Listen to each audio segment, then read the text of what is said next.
There was one young girl, and she was a victim of rape, and she's 13 years old.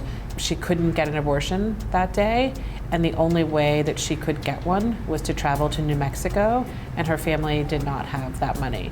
So you will now have a 13-year-old rape victim who will be a mother. The legislature passed a bill that they knew that we could not comply with. And that was the function of the bill. The function is a trap.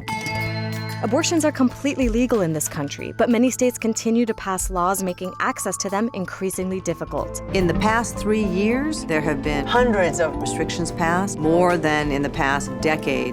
And now there's a case before the Supreme Court that some are calling the new Roe v. Wade. I met with Dawn Porter, a filmmaker who spent 3 years in the Deep South talking to abortion providers for her documentary Trapped. She explained why this case is so important.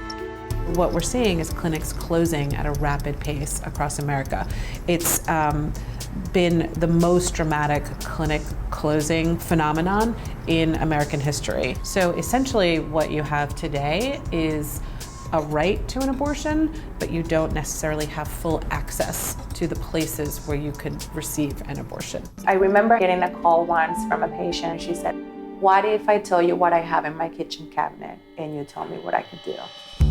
What we've actually seen since these laws have gone into effect is a dramatic increase in women trying to self-abort. A study from the University of Texas estimates that between 100,000 and 240,000 Texas women, this is not women across America, but just women in Texas have tried to self-abort.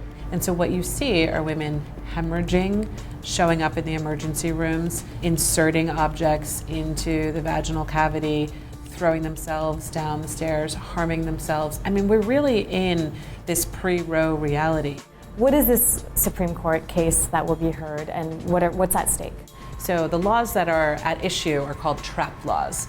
They are targeted regulation of abortion providers. The law requires that doctors who perform abortions have admitting privileges to a local hospital, and they require that clinics in Texas become licensed the same way as mini hospitals. That sounds like a common sense requirement, but in practice, most of the hospitals won't give the credentials.